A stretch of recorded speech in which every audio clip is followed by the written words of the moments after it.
हमारे भारतवर्ष में कभी ऐसा नहीं रहा है कि ये आस्तिक है, ये नास्तिक है। जिस प्रकार से हम विश्वास करते एक परम शक्ति में, सभी करते हैं। हमारे लिए तो अतिथि देवो भव। अब जब हमारा मिलना हुआ, सबसे पहले इसी पर बात हुई। इनका यह कहना था कि मैं ज़्यादा विश्वास नहीं करता हूँ, तो हमने कहा कि आप बेशक नास्तिक हैं, हम आस्तिक हैं। आस्तिक होना और नास्तिक होना कोई बड़ी बात नहीं है। हमें तो बस क्या चाहिए कि हम वास्तविक होने चाहिए। चाहे हम आस्तिक हैं चाहे नास्तिक हैं, हम वास्तविक होने चाहिए। अब आप बोलेंगे कि वास्तविक कौन होता है? वो इंसान वास्तविक होता है जिसमें अहंकार नहीं होता है। अगर मैं कहूँ कि मैं तो आस्तिक हूँ, मैं, अहंकार आ गया। मेरा आस्तिक होना ना मेरे लिए सही है, ना मानवता के लिए सही है, ना समाज के लिए, ना विश्व के लिए, किसी के लिए। उसी प्रकार से अगर कोई बोलता है मैं तो नास्तिक हूँ, मैं नहीं मानता, उस नास्तिक में भी मैं आ गया, अहंकार आ गया। जब मनुष्य में अहंकार होता है तो वह वास्तविक नहीं रहता है। आप मानते, सहमत है मेरी बातों से? हाँ जी, शायद। एक बात। दूसरी बात मैंने एक और देखी है मित्र, कि जब हम आस्तिक होते हैं तो हम वास्तविक नहीं रहते हैं। हम आस्तिकता की सीमा में खुद को बांध देते हैं, जबकि यह सृष्टि असीम है। कोई कुछ है, परम तत्व असीम है।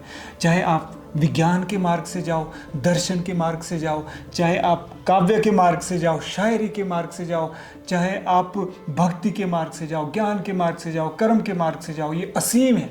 यानी असीम से ही तो कुछ लाना है। तो इसलिए मुझे इनमें एक बहुत अच्छी बात लगती है, ये वास्तविक है।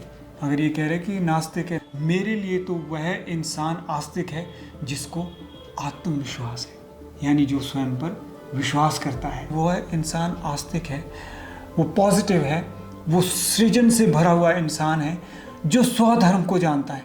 स्वधर्म मतलब कि मैं किस चीज़ के लिए बना हूँ, मेरी प्रतिभा क्या है, मेरी मेधा क्या है, मेरे में कुशलता क्या है, मैं किस क्षेत्र में बेहतर कर सकता हूँ, मैं कहाँ दुनिया को अच्छा दे सकता हूँ, मैं कहाँ स्वयं को निखार सकता हूँ। जिस मनुष्य में यह स्वधर्म जाग गया, अर्थात स्वयं को पहचानने की शक्ति, उत्सुकता और प्रेरणा जागे, जैसा मेरे मित्र ओडोमोर में है, तो मैं कह सकता हूँ कि वो आस्तिक है। ना कि इस तरह से कि भगवान में विश्वास है तो आस्तिक है, नहीं है तो नास्तिक है। तो ऐसा मेरा मानना है। स्वधर्म, आप यहाँ बैठे हैं, सभी का स्वधर्म है। क्या आपको मेरी बात समझ आई? हाँ जी, हाँ जी। आप सहमत हैं? मुझे लगता है कि ये अपना स्वधर्म निभा रहे हैं। और मैं यही कहना चाहूँगा कि जितने भी हमारे सांस्कृतिक पुरुष हुए हैं, चाहे वो विवेकानंद हो या शंकराचार्य हो। शंकराचार्य कहते थे कि नास्तिको वेद निंदक, जो वेद की निंदा करता है वह नास्तिक है। तो वेद का मतलब तो ज्ञान होता है। जो काव्य है, जो साहित्य है, जो दर्शन है, वह ज्ञान की ही एक विधा है।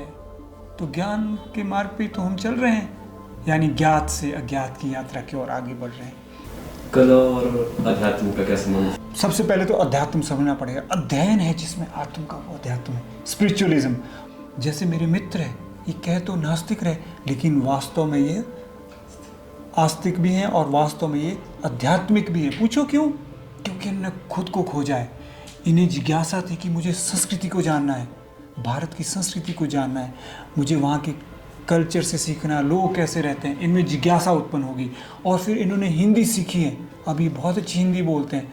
तो इसका मतलब है यह स्वयं की खोज कर रहे हैं, और ये जैसे जैसे आगे बढ़ेंगे स्वयं ही इनको अनुभूति होगी कि मैं क्या हूँ। तो यह अध्यात्म है। और जब ये आगे बढ़ रहे हैं तो ये कला के मार्ग से आगे बढ़ रहे हैं। शायरी देखो, ये शायरी लिख रहे हैं।